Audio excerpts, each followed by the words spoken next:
Hello there and welcome. It's Bob Proctor back again. Now, you know, in the last video that we made here together, I went through how the conscious mind works, how the subconscious, and how the body is an expression of the mind. And as you go through that, if you go through it a few times, you're going to see, yeah, that's exactly what happens. Now, I want you to think of this for a moment. When you impress an idea upon your subconscious mind, that alters the vibration of this instrument we call our body. See, our body is a molecular structure. Really what it is. It's a mass of energy in a very high speed of vibration. Now, we invented a word to describe our conscious awareness of vibration, and that word is feeling. If you ask a person, how are you today? They'll say, well, I'm feeling fine, or I don't feel that good, I feel great. You never hear a person say, oh, I'm consciously aware of being emotionally involved with a negative idea, so therefore I've moved into a negative vibration. But that's exactly what happens. So, you see, as we start to understand this, and we become aware that we're not feeling too good, we can change it. Now, it takes a little training, but you can do it. We are really in charge of how we feel. Now, we let other people upset us, but we don't have to let other people upset us. We don't need to react to them. We can respond. We can listen to what they're saying, and they say, well, you're entitled to your opinion, but that's just not what I'm like. And we can hold our own idea of ourselves. You see, it's important that we grasp how the mind works and that we understand the relationship of the body to the mind and the mind to the body. Now, it's our results that we want to change. Now, our results could be in our physical body. It may want to be, you may want to cast off a few pounds. You may want to put on a couple of pounds. You may want to have a little higher energy. See, all the energy there ever was or ever will be is 100% evenly present in all places at the same time. Everything's energy. You'll hear people say, where does he get all the energy? Where does she get all the... Nobody gets energy. Everybody releases energy. Desire is the triggering mechanism that lets the energy flow. Now, let's go back and have a quick review. Here you've got the little stick person here. There you've got the conscious mind, and remember, you have the sensory factors hooked up to the conscious mind. And then you have the subconscious mind, and then you have the body. Now, the conscious mind has the ability to choose thoughts. Those thoughts turn into pictures. We turn the pictures over to the subconscious mind, and then the subconscious mind expresses the action, all right? Now, what is the problem? Remember, we said the subconscious mind had no ability to reject. We said the subconscious mind cannot differentiate between what's real and what's imagined. How did we arrive on the scene? I'll tell you. When you arrived on the scene, you did not have any conscious faculties developed. The sensory factors weren't even developed. This is how you arrived. That's called the little life. That's the baby. No conscious mind. So there's the subconscious mind. It's wide open. You can put anything in it. You see, your subconscious mind is programmed genetically. That's why we look like our relatives. It's built right into the genes at birth. But then we're programmed environmentally. Carl Mendinger from the Mendinger Foundation in Topeka one time said, environment is more important than heredity. Why do you think you speak the language you speak? You speak that language because you were surrounded by people that speak that language in your little life. And the language just went right into the subconscious mind. If you grew up in a home that was bilingual, you learned both languages. I had an associate over in Kuala Lumpur, had a little boy, he spoke 4 languages at 4 years of age. And you'd look at that and you'd say, my gosh. No. The baby was programmed. Why do you like the food you like? It's programming. That's right. Now, let's stop and think about the environment we were raised in. Here's the baby, and look at the ideas and the thoughts and the concepts that are going on around that baby are going right into that baby's subconscious mind. Now, through repetition, over and over and over again, and remember, the baby's getting it all day, all week, every week, all month, every month, all year, and this goes on for 4 or 5 years. And the baby reaches the age of 4 or 5 where they can start to think that baby's programmed. That baby is programmed to think like the people it had been surrounded by. If the people that surrounded that baby had gone right through school, the baby will probably grow up and go right through school. If the people that were surrounding that baby always lived in hard times, never had any money, always in debt, that's probably how that baby's going to grow up. Now, this is bizarre, but this is how it happens. It's how it happens for me. I was raised during a depression. We didn't have any money. There was always talk about no money. You should be satisfied with what you've got. Well, that's not true. You should never be satisfied with what you've got. You should be happy with what you've got. Dissatisfaction is actually a creative state. So here we have now a baby that has been programmed. Now, let's take and think for a moment. What happens when that baby starts to think for itself? Now think of this. The paradigm controls the vibration controls the action which produces the result. Now here we go. Here you got the baby with the paradigm, and the conscious faculties have developed. They have the ability to think. There's a power flowing into them. What are they going to think? They're going to think thoughts that are in harmony with that paradigm. That's right.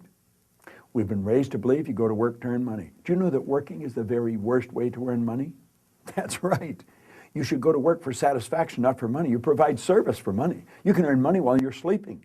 In fact, we have programs where we teach people to actually earn more money while they're sleeping than they'll ever need to use while they're awake. You say, well, that's a pipe dream. No, no. That's a paradigm that causes you to think that's a pipe dream.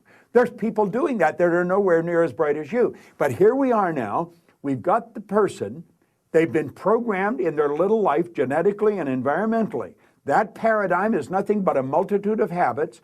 A habit is an idea that's been programmed into the subconscious mind over and over and over again. Now, the paradigm is literally controlling the behavior. Consciously, you can think of one thing, but subconsciously, the other idea will be controlling you. See, we can sit down and we can read these self-help books, we can listen to the recordings, and we say, yeah, well, I can do that. That makes sense. That's logical. But then we can't do it. Why? Now think of this for a moment. I want you to imagine that you're going to accept an idea right now to turn your annual income to a monthly income. You say, well, I'd like that, but will you do it? Probably not. Your paradigm will stop you. See, your paradigm literally controls the results. Now, let's think of how the paradigm was formed. The paradigm was formed through repetition. The idea is being planted in your subconscious mind. Now, understand your paradigm dictates your logic. Your paradigm controls how you utilize your time. Your paradigm controls your perception of situations. Your paradigm controls your effectiveness. Your paradigm controls the amount of money you earn. If you want to change your life, you must change your paradigm. You see, to most people, it's illogical that they could take and turn their annual income to a monthly income. But if you follow our teachings, we'll show you exactly how to do that. We'll show you how to accomplish anything you want to accomplish, because what we're focused on is showing you how to change the paradigm. When the paradigm's changed, your life changes. It's a beautiful concept. It's an absolutely phenomenal concept. Now you know why you're getting the results you're getting. It has nothing to do with your intellect. Your intellect, you can figure out how to do things. That doesn't mean you're going to do them. You'll hear people say, I believe that, but their behavior would indicate they've never even heard of it. Why? We believe something on a conscious level. On a subconscious level, the paradigm believes something else. There's a word called praxis. Praxis is the integration of belief with behavior. We've got to take the beliefs that we have consciously, that we determine by thinking, and plant them in the place of the old belief. See, I used to believe that I couldn't do anything better than I was doing. I felt fortunate that I was on the fire department. The idea of building a company that operated all around the world, furthest thing from my mind. But you know something? As I changed my paradigm, my whole world changed. That's what we do. That's what it's all about.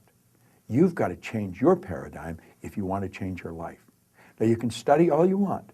If you don't gain an understanding how to alter that program, and that's what the paradigm is, it's a program. It's a multitude of concepts that are fixed in your subconscious mind that literally control your behavior. It's a beautiful concept to understand. It's a terrible one if you don't understand it, because it literally controls your life. Why do you think most people go right through their life and keep getting the same results year after year after year? Well, it's just the way it is, and they don't know. We should be taught this in school, but we're not. How is the paradigm formed? Through the repetition of information. How's the paradigm changed? Repetition of information. Now let's suppose you're having a difficult time with money. You find that you got more going out than coming in.